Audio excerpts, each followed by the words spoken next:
Hi there, I'm Lisa Fitzpatrick, and I wanted to share why I'm writing a book called Sexy Menopause. So I'm very aware of the fact that the words sexy and menopause don't often get put together, but after hearing so many women in my pelvic and sexual health clinic talking about how much they felt that their sexuality and their intimate lives were being affected by menopause, I wanted to open up the conversation about why sex is actually a really important part of the menopause journey. So the very first thing is that a lot of women experience changes to their bodies that will affect their sex lives. They'll experience physical changes to the pelvis and the pelvic floor muscles, to the vaginal tissue, to their hormone levels, which will affect the way that their libido operates. And it becomes an opportunity for women to explore a change for the better into a deeper and more profound experience of intimacy.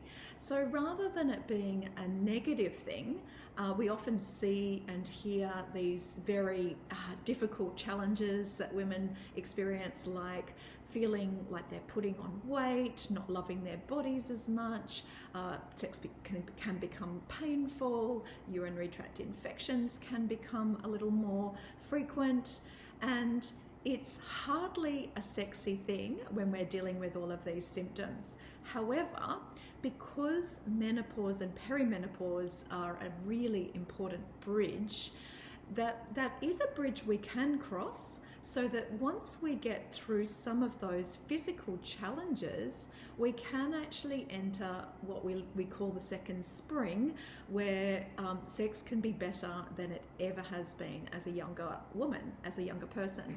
And a lot of women don't realize that the bridge is temporary, and that once they are delivered to the second spring, they find a new lease on life and enjoy much greater, deeper, more profound levels of intimacy and depth and fulfillment in the way that they experience sex. The other reason why I wanted to write this book is because sex is actually an important part of pelvic health. So when we are, and when I use the word sex, I guess I'm using it in a very liberal way to also cover the entire gamut of intimate experiences, whether it's same-sex relationships, heterosexual penetrative sex, maybe it's intimacy with self, so self-pleasuring, whatever the term sex means to you. There is a lot to be said for healthy, regular arousal in the pelvis, to the pelvic floor and to the muscles that are engaged in the act of orgasm, etc., that are highly benefit from regular attention. So when we also look at intimacy, the profound physical, mental, emotional, and spiritual benefits are all absolutely worth mentioning. So I'll be exploring the idea of us maintaining an active sex life through menopause from the lens of the scientific reasoning for the health benefits to the pelvis and to the pelvic organs. There's also this divine, realization that a lot of women have, that sex becomes a portal for us to explore our deeper nature. So this is where a more holistic lens can be really important to understand and explore, that we get to know ourselves on a much more intimate level. Our relationship with ourselves, our bodies, and our partner can be greatly enhanced by the experience of keeping a sex life active, but also in the levels of confidence that we can then experience moving forward from the experience of menopause. So when we see menopause as an opportunity for a greater level of sexual awareness it becomes a really exciting doorway into a new lease on life. And I think that women are done with being told that their sex lives are over by the time they hit 50, or the national age in Australia for menopause is 51. And I think women are also very curious when they come and see me to ask about whether or not it's normal for them to experience a lot of these changes and a lot of these transformations. So some of the questions I get asked repetitively in my clinic include, is it normal for my libido to fall off the shelf and not necessarily be like it used to? And the answer is absolutely. What do we, how do we define normal for a start? Can we look at the fact that if the libido is dropping off, are there multiple causes for this? So yes, there might be some physical causes, i.e. drop in hormone levels or fluctuating hormone levels, but also are there other aspects of our lives that need to be pared back or created to be more spacious so that our nervous system can actually rest and digest more and soften more and move us into a gentler space of being in the world.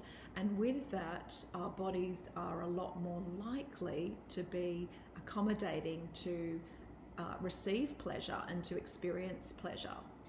Another question I get asked a lot is, why does sex suddenly become uncomfortable physically? And during the menopause changes. And again, this can be explained on a purely physical level by the fact that tissue changes vaginally will actually impact the vulnerability of tissue. And so it requires a lot of care, a slowing down, an application of awareness to prepare the body really well, and to also understand that these changes can be reversed. They can actually be managed and supported. So those women that come in and say, am I never ever going to enjoy penetrative sex again because of the discomfort? We can safely say yes, there's a very good success rate with treatment. And as a pelvic focused physiotherapist, I am here to tell you that there is absolutely great opportunities to experience a lot of improvement and greater levels of comfort in the body that we may have given up on, but the success rate for intervention is really, really high. The other question I get a lot from women is, am I the only woman on the planet who has experienced some of these embarrassing things like perhaps pelvic organ prolapse, incontinence, lichen sclerosis, which is a skin condition? Some of these conditions are extremely common, and yet because they're fairly taboo for us to mention and they possibly sound a little unsexy, they are not necessarily openly discussed amongst girlfriends, amongst women friends, amongst our with our partners.